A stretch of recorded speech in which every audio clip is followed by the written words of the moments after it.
gunfire going on everywhere, chaos going on everywhere. So I'm trying to get, and I'm thinking the guys on the floor were all either dead or badly injured. Brad puts his hand on the shoulder and goes, "That's my man, you're the man." You work right down to what weapons they have, how they fight. It's not hard to find all that sort of information. And Tom turned around to me and goes, "Billy, meet Penelope, my girlfriend." Joining me today is former SAS soldier, TV star and Sunday Times best-selling author, Mark Billy Billingham. Thanks for joining me, mate. And you're back from Australia? I am, Andy, that's correct. Well, we got back in, I think it was September, end of September.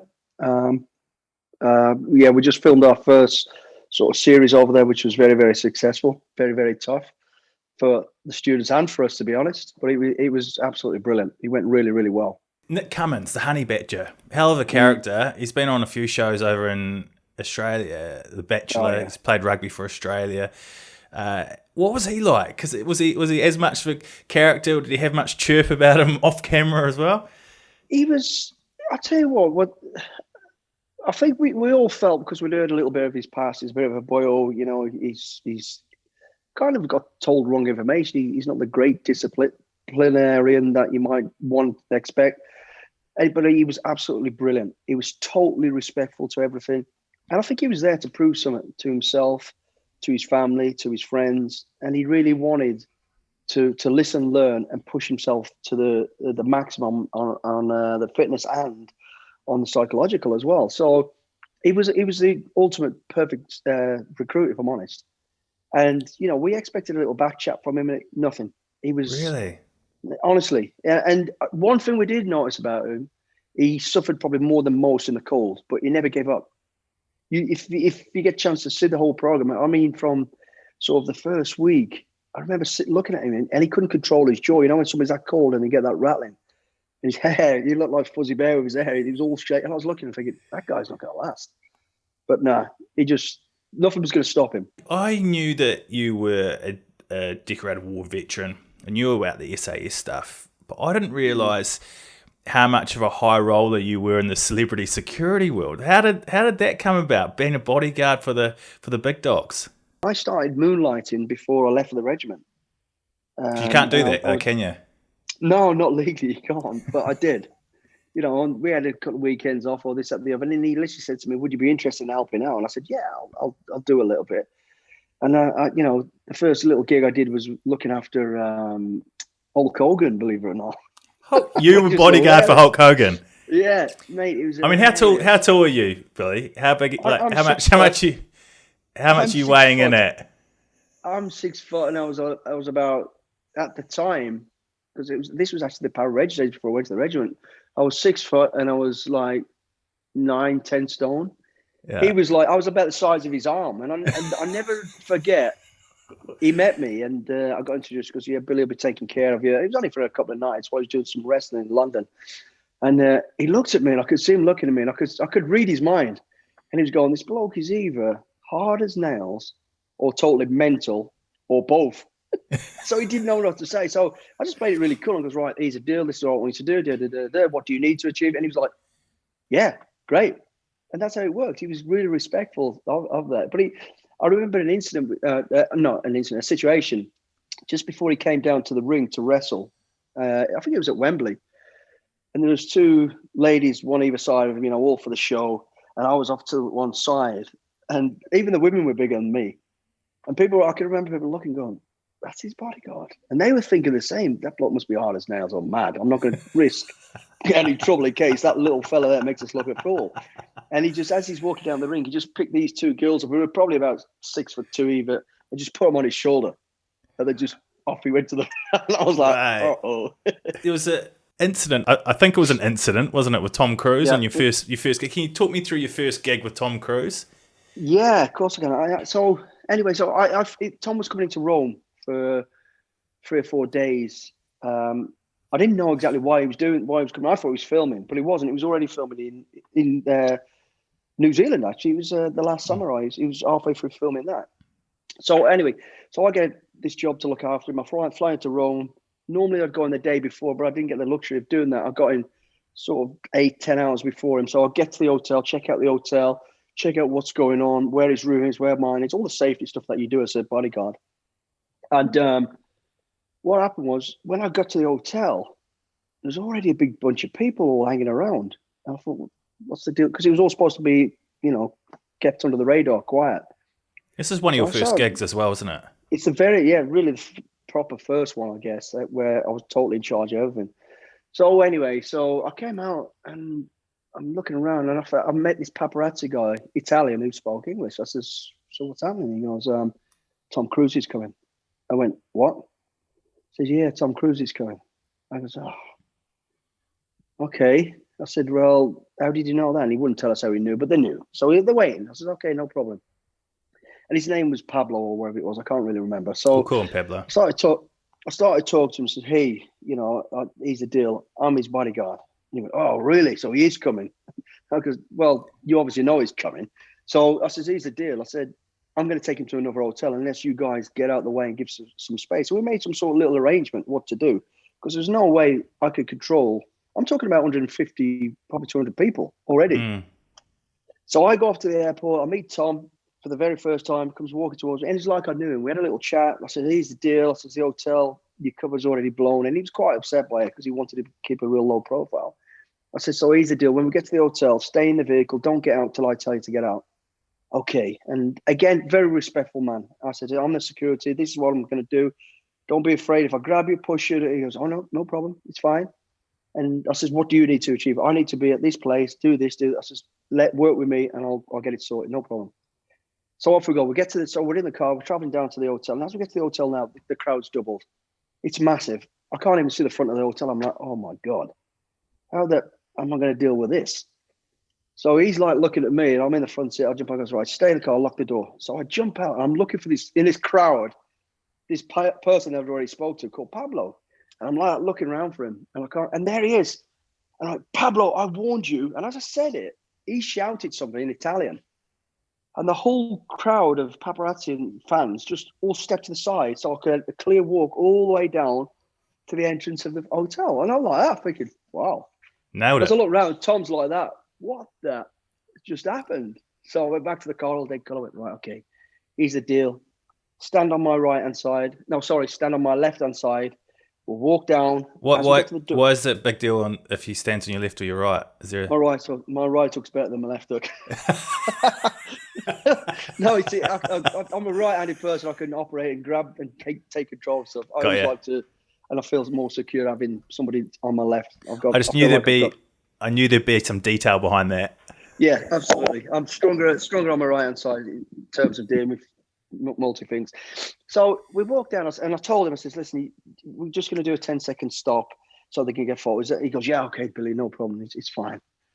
So we get down there and everyone's kind of waving, sharing, photographs being taken at the side. And we get to this point just in front of these rotating doors, which I hate those things, trying to get through those things.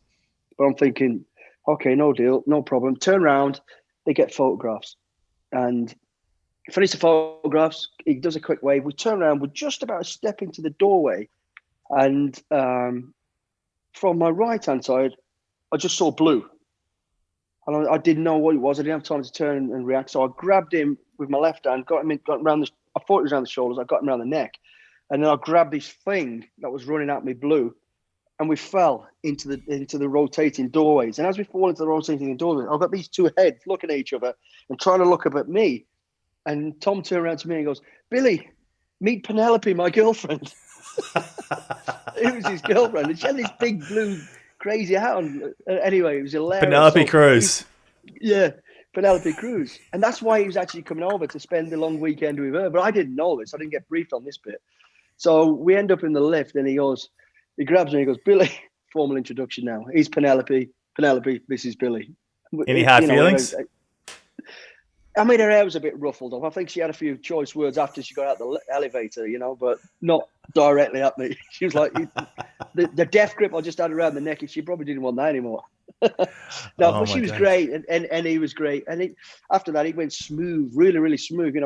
We're in her mum was there in Rome. She was auditioning for something, and he was just coming over to see her. And we ended up in all these little restaurants, and it worked really well, to be honest, because whatever I said to do, he would do. If the crowd's got too much, and I say no, we're not doing it, he'd go, okay, that's fine. And you met Clint Eastwood at one point. He must have been a boyhood hero as Yeah, well, really. Like you would have yeah, grown up I watching his was. movies. Yeah, and he's still. I mean, let's be honest. Who don't like Clint Eastwood? How could you not like him? He after I left the regiment, I was working with Brad Pitt and Angelina Jolie, and after a period of time, Angie got a job with Clint out in California. It was to do a film called Changeling, based on a true story, from back in the 40s, 50s, or wherever it was, where children were going missing and police were covering it up and stuff. Anyway, so that's what the job was. And we go out there, and Clint's the director of the film. So it was really nice to meet him. And so I get on set, and there's a few of the security people there. Sorry, there's security guards there, and I can't remember which other actors they were with. And they were all like V-shaped, 6 foot big dudes, and I was like me. And I remember, and she was the main actor on in this film. The A-list #1 sort of actor, the primary talent. So I'm with her, and I remember one day. I mean, Clint straight from word go was very nice again, very respectful, and said what has to happen, where she has to be, all that sort of stuff. And then one day I'm stood, and we're on the set. They're filming a little bit about the hanging of the guy that gets caught for the stealing kids. And I'm leaning against this post, just like this, and there's a couple of big bodyguards around. I'm watching Clint, and he's not watching what I think he's supposed to be doing. He's watching us. He's like looking at these bodyguards. And then he looks at me, and he comes over to me, and he leans down, and in that accent, he goes, "Hey, so what do you do?" I looked at him and went, "What do you mean?" He goes, "Do you do karate, boxing, jiu-jitsu? What is it?" And I went, "I think." He went, "You do what?" I goes, "I think." He goes, "What does that mean?" He goes, I says, "I think about a situation. I think about a problem. I do my due diligence. I do all my research, and I'll avoid it. If I need to roll around the floor with somebody, I'll get one of them big dudes to do it, and I'll get Angie out the way. Otherwise, if I'm rolling around the floor, she's vulnerable." He went, "I like that." And then thereafter, he didn't talk to all the big dudes. He came to me every day, and he'd go, "How's it going, Bodyguard?" And we'd have a great chat, and then we got on really, really well, really, really well. It was Ocean's 13 was the was a film that we were there for Brad's film, and so basically there's 13 actors: Brad, George Clooney, Andy. Well, anyway, all these, I can't remember all, but all these actors, they've all got their own bodyguards. #1 car was Brad, because he was the #1 actor. #2 was George. And the bodyguard I'm talking about was George Clooney's. He's the big guy, big Italian guy. And right. So I jump in the front car with Brad. He's in the next one, and so on and so forth, all the way up the line. And we're going to drive down onto the red carpet. And first time I've been in front of all this paparazzi, all this media, all this stuff, I thought, wow, this is going to be great. Just as we're about to leave, Brad says to me, he goes, "Hey, is it okay if I get in the back of the car behind us and talk to George? I need to talk to him about something." And he said, and I looked at him, I thought, well, there's no real danger. I can't say no. So yeah, no problem. So I'm now sat in an empty car. And then I'm thinking, so I'm going to turn up in front of, I went, nah, I ain't. So I walked to the second car, and this bodyguard, who was massive, his head is filling the whole window. George and Brad are sat in the back. And my heart's pumping, but he can't say that. I tapped the window, and the window comes down, and I went out. And he looked at me, and I was shitting myself. Anyway, he looked at me, and he got out. And I went, right, get in that front car. So he gets in the empty car, and I jump in the seat, close the door, and I'm watching in the mirror. I could see Brad and George going, "What the has just happened?" And as we started to roll off, Brad puts his hand on my shoulder and goes, "You don't like Gino," I think his name was. "You don't like Gino, do you, Billy?" I goes, No, he's okay." He went, "That's my man. You're the man." And when we got out the other side, he pulls me to one side. Yes. Goes, "What was that all about?" He goes, he said to me, Brad goes, "He's not SAS, is he?" I went, "No, he's not." He goes, "Leave it." You shout at people a lot on SAS who DS wins, but one thing I took out of your book is the DS don't shout at people, do they? No, that is a big difference. When people say, "Well, it's not really like the SAS," is it? Well, the one part that is what we're looking for as DS. What we're looking for the real you. We're looking for a way of stripping you back to you finding who you are. And that's what the regiment does. But the regiment doesn't do it the way we do it. On this program, screaming, shouting. But that you've got to remember, we've only got a short period of time. And if you're trying to put something over as entertainment to the public, the way the regiment does it, it's all very quiet, it's all very polite, it's all very. That ain't going to come across as good entertainment.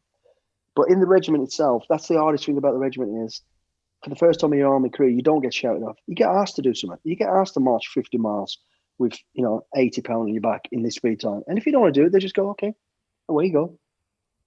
And for you as a soldier, not being shouted at, it's hard for somebody to go, well, no, I have a choice. I don't want to do it. I ain't going to do it. And that's why the numbers go from 280 to probably 5 to 7 that pass at the end. Because a lot of people haven't got the self-motivation. We'll talk more about that shortly. I just going back to the SAS who dares wins, but the interrogation phase. When you sit opposite someone on the table, and you really put them through their paces. Yeah, that's it. Yeah, you've got a daughter, don't you, or daughters? Yeah. When they bring home a boyfriend. Oh yeah, they get it. They must be absolutely bricking it. Oh yeah, in the early days, exactly what happened. Yeah. Really. Oh yeah, he's the rules, he's the regulations, and you will follow them. Because if you don't, he will disappear. And they're like, yikes. Yeah, absolutely. Did any of them just take flight straight away? Yeah, it has happened. Yeah, I remember one time where I didn't quite mean it in the way I said it was, but one daughter had this young boyfriend. They were young and stuff, and I just said, no drinking, no joyriding, and no sex, no drug. And the kid's like, what the hell? I said, if you do, I will kill you. And he looked at me and he's like, wow. And I said, if I don't kill you, somebody else will kill you. And I didn't quite mean it like, I kind of meant that to be funny, but I don't think he took it quite funny. Maybe because of the way I spoke to him. So sometime later, this young kid is walking with my daughter over the old bridge in Hereford, and a good friend of mine, and he's called Monster. He's huge. He comes walking across, and he knows my children. He knows my daughters. So he went, hey, I know your dad. And who are you? To the boyfriend. The boyfriend looks at him and he goes, I'm Dan. And he goes, well, Dan, you hurt her. I'll kill you. And just walks off. And just keep going, geez, he actually means it. Jesus, I'll be out of here. He took flight. Yeah, fair play to him. Yeah. You got into a knife fight at one point, didn't you? I did, yeah. Yeah, when I was 15, yeah. Can you tell me about it?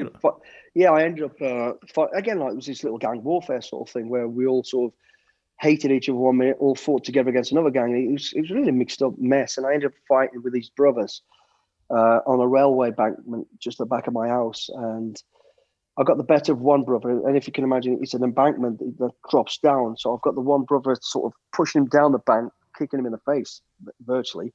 And his other brother came behind me, stuck the knife in my back. And as the knife went in the small of my back, he pulled my legs. So then it went all the way up my back and at the top. Yeah. Oh, yeah. And I think I was very close to bleeding to death for that. And I think that I was 15 and a half or so. And I think that was it where I realized I'm going to die. I've got to get away from this now. And friends from that area later on did get stabbed to death, did get shot, did take drug overdoses.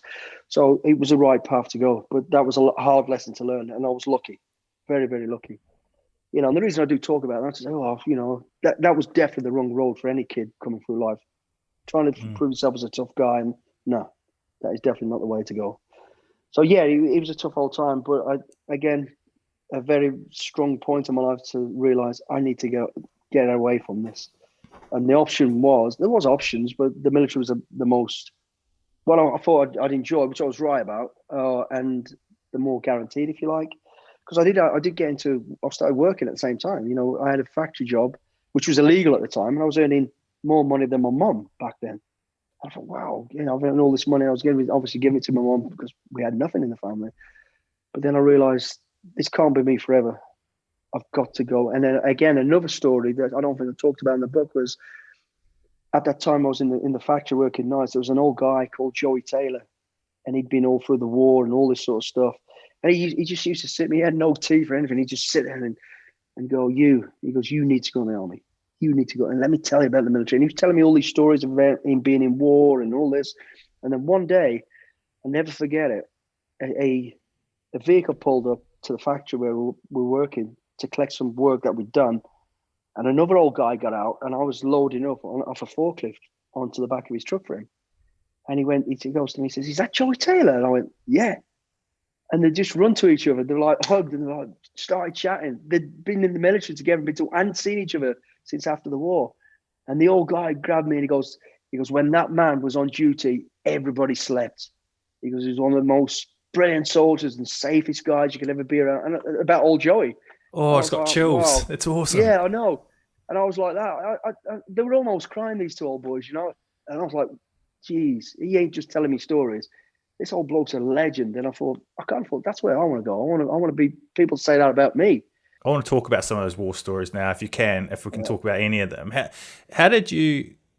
Can you remember when you first got into your first gun battle and how you reacted and what was happening? Yeah, I mean, when I say there's always sort of skirmishes, even from when I went out to Belize. I've just finished training, and the battalion was in Belize, and it was pretty hot out there at the time. There's a bits of conflict going on across the border with Guatemala and Belize. There was drugs things going on, this, that, the other. And I remember there was a couple of shootings out there, and I wasn't directly involved in it, but I was in the area and on the ground at the time thinking, wow, this is real. Somebody's just been shot, been killed. So that was quite a growing up point of realizing, wow, this is real. It ain't stuff. cowboys and Indians anymore. Yeah, they're saying you're not going to get a slap anymore. You're going to get your life taken if you get this wrong. And then, you know, I talk about in the book, a good friend of mine, Benny Bentle, who gets killed. I watched his body being brought off the elevator, and that was like, oh, geez, there's no pissing around here. This is real. And then Northern Ireland, you know, while we was in Northern Ireland, I remember, you know, bombs going off quite close by, rounds being fired all over the place. And again, 2 or 3 people getting killed on that tour. So it was always a slow progression of building up to, and then in the regiment, you know, it was, you're full on, you know, everything from getting bombed to getting mortared to getting shot at to shooting against people. It's happening, and it happens a lot, you know, because that is the world now that we're in, you know. Indirect combat, calling jets in to smash bad positions they know we're taking it, or to almost hand-to-hand fighting to take over a position. So I can't talk about specific times and places because I'm not allowed to, but you see all that sort of stuff. When I was doing security training, I was out in Somalia and I was in Mogadishu. And bearing in mind, you know, I've been face-to-face with people who try to kill me and all the rest of the stuff, and I was kind of overall trying to be killed anymore, and now I wanted some sort of normal life. And we were training out in Mogadishu in Somalia, and me and a good friend. And I remember I was still in this classroom, and I'm teaching these guys. It's a security company for, you know, because Mogadishu was quite bad and still is, I think.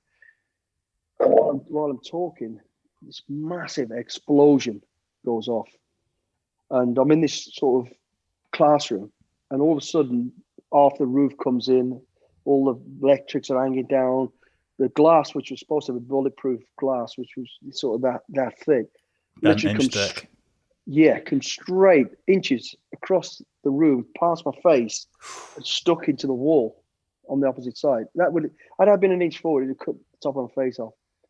So, and all the students are all laying across the floor. Then there's gunfire going on everywhere, chaos going on everywhere. So I'm trying to and I'm thinking the guys on the floor were all either dead or badly injured. They weren't. It was the force of the blast just threw them all to the ground.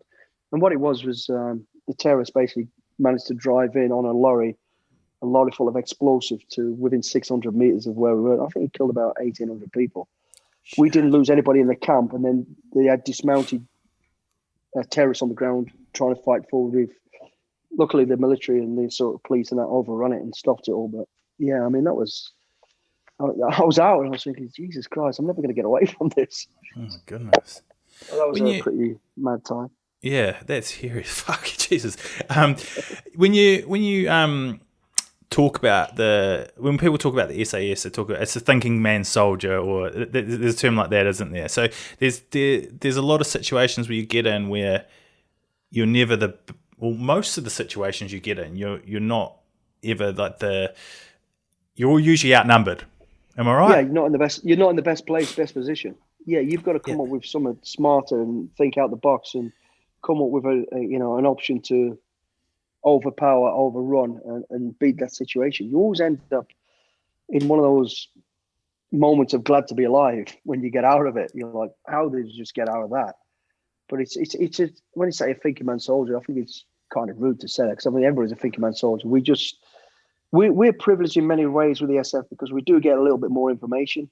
Our level of operation is a little bit higher, but you do find that once you hit the ground, it all changes. It's about being able. I think we just trained better and we did have better equipment, maybe.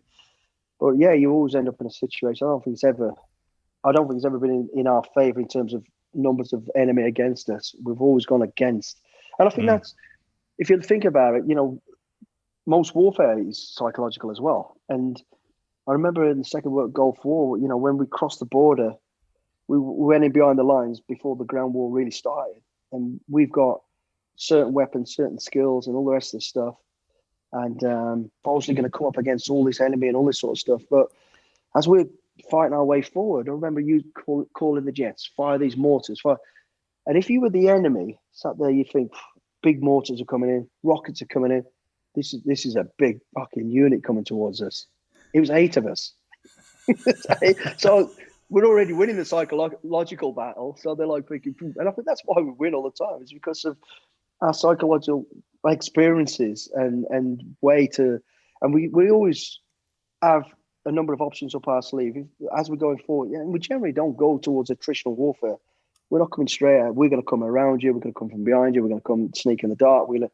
And that's kind of what gives us the advantage all the time. And the belief of it ain't going to be my day today to not win.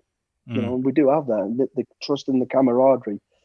There's only 4 of us and we're going up about 20 of them. I know every one of them ain't going to go backwards or let me down. Yeah. And when you've got that, if you or the enemy got that coming out, you're like, whoa, I'm out of here, or whatever. Can you give me some insight into how much detail you'd go into before a mission? Yeah, you literally, I mean, your plan, you always start with any of your plans and your missions as to what's the end state. We have to get that hostage released by this time. So that's that we've got to work towards that. So we'll work all the way backwards from that. We need to be here, we need to be there. So we'll talk about,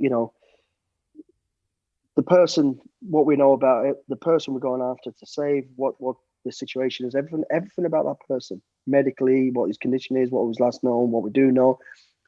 What we know about the people who are holding him, and that's based on, intelligence from maybe, from the sky, from that sort of stuff, or from prisoners before or whatever. So you work right down to what weapons they have, how they fight. It's not hard to find all that sort of information. And then right down to the building, what's it made of? What explosives do we need? What size walls are they? How much explosives are we going to need to get in through the roof, through the walls, through the windows? What the doors, exactly like you just said, which way does the door open or close, or which way is the handle, where the hinges are, so we don't waste any time on that sort of stuff, and all the way down to the perimeter and all the way back, and then it goes all the way back to us getting dressed, what kit we're going to wear, what night visions we're going to use for this, because we don't use all the same kit all the time, and it's detailed planning. But the big thing about although we say all that, we want to know every single thing, right down to the guy holding him is a Gemini. Oh, the guy holding him's got one scar and he's got one tooth missing. But once you've got all that, you've got a good firm plan. We go, right, this is what we're going to do. This is what we'll do if that doesn't work. This is what we'll do if that doesn't work. Let's go. And you always find as soon as you hit the ground, you've gone from, the helicopters will drop us here. And then all of a sudden, as soon as we've got on the vehicle, we're off, whether that's a vehicle or foot or parachute or it changes. Everything's going to change now. Although we've got that plan, that's a skeleton. There's no meat on that bones. It's just a skeleton. It's just a start point and a driving force to where we want to go. And, everybody's got to be flexible enough and be able to adapt. And we can, because we're trained so hard to go. We know. Billy said he was going to go left, but down. Billy's gone right. Well, I know he's gone right. I'm going to do this. I'm going to do that. And so be prepared for change. And that's where we really sort of, one of our best tools we have is being prepared for change. And every job I've done, we've had great detail. It's never gone to plan that way.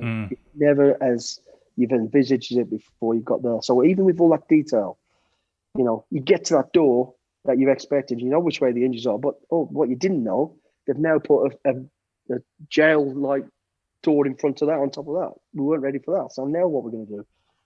It's just being able to adapt and find an alternative or a way of going under it, over it, through it, or behind it. So I hope that makes sense. But Yeah, no, that's epic. It wrapped in two words: adaptability and flexibility, and that's what we're pretty good at. Is there ever times when, I know you're sort of in the public eye now, but is there ever times where I guess like guys in the SAS must struggle when they come out and realise what they've done for their country and how many people they have saved, and they get absolutely no recognition outside of the military? I know you probably do now a little bit more because you've got profile, but I think it's more. I don't think what we do. We know when we go into our game, we're not about recognition. We literally generally don't talk about anything. Don't not to the extent that we do, but I mean even less than that. And I think what upsets the people more than anything is not that we don't get recognition. It's when the disrespect that you see around the country, when people are ripping down statues for no reason, or defacing things for no reason, and you just think, I went to war for all that. And I remember being down, and I'll tell you what, it was Trump was coming to the UK. Regardless of what you think of Trump, Trump was invited to the UK as it was a state visit. So regardless of what you think of him, have a bit of respect, because and I went down to London, and the four things I saw was disgusting. And for our people to allow that to happen, that's just totally respect that nobody should have.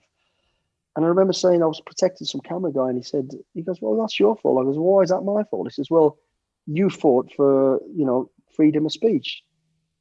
That's freedom of speech. That guy there with that sign with effing on and da-da-da. And I went, you know what? Yeah, you're probably right. So that's kind of what upsets, military people in general. Disrespect. Because, nobody wants to go to war. A soldier does initially, but war is horrible. War is horrendous, and you really see who suffer. And it's always, the poor civilians and the people not directed to that suffer. And you just don't want to see that. And then when you see, like people beating up old people and this, that's pretty sickening. That's pretty bad. And I always believe, and I know a lot of people don't, is that we should have national service. People should go into the military. And the reason I say that is because they don't have to go into be war fighting, because the army ain't all war fighting. We have some of the best communication systems in the world. We have some of the best medical in the world. We have some of the best engineers in the world.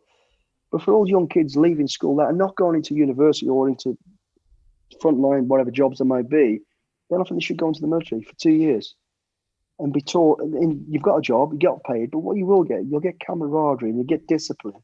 You'll get understanding. You'll get respect of why we do what we do, and not just what the military, why there is systems in place. Because if you don't get that discipline, then you end up, adding to the cause of the problem. When it comes, I know I mentioned recognition before, but there's probably no higher recognition than meeting the Queen. And you received your MBE, which your parents attended. That must have been something pretty special for them. That was great, to be able to do that, and have them there for it, because it wasn't that long after that really they died anyway. So, and can you tell me about the joke you shared with Queen Elizabeth II? Yeah. So what happened? I got 2007. I think it was. I got the whatever you call it, the call to go and get my MBE. I was being decorated by the Queen for this, that, the other. Long story short, I was working. I'd left the military by just after that, and then I was doing all these jobs. So every time the lady in waiting, or it came from the official royals, this invitation, I turned it down, and not to be disrespectful. So I was busy, and I didn't go until the fourth invitation was more, you need to get your ass down here. The Queen's had enough. You should be here, sort of thing. So I thought, I better go. So that's when I went, and. So just before you go out, you march out to meet the Queen and receive the awards. The lady in waiting does the introduction. Ma'am, ladies and gentlemen, this is Mr. M.A. Billingham. And they recite some of the things that you've done and why you're getting it, which is obviously quite nice. So as she does all this, I thought, oh yeah, I remember that now. That's good. And I'm just about to walk out. And then she says to everybody, including the Queen, and this is the only man ever to keep Her Majesty waiting 4 years. And I was like, shit. And I just saw everybody's face go, uh-oh. And I got to her. She just went, Mr. Billingham, you'd be busy, I see. I said, yes, man. Yeah, so she took it quite lightly. But yeah. Did you get to chat to her afterwards, or was it in and out and back to? No, I didn't personally know, but like she went around all the parents and all the visitors and stuff and spent time speaking to them about each individual. Yeah, but I'd met her before. I'd met her before at the camp. I looked after her before at the camp, so I've had good chats with her before. Have you? Yeah. So you'd what, been a bodyguard for her, or just when she came to the camp, I kind of escorted her and chaperoned her around parts of the camp for one of her visits, yeah, and we just had a good old chin wag. Then I took her along and introduced her to all the people and said, this is so-and-so, this is what he does, this is so, and we just had a bit of a laugh about that. Lovely, lovely woman, straight down to earth. So when I met her after, she knows I was a busy man. She'd met me on a busy day. That's awesome. God, you're rolling with some big names. Brad, Angelina, Sean Penn, Queen Elizabeth II. Boom. Mic drop.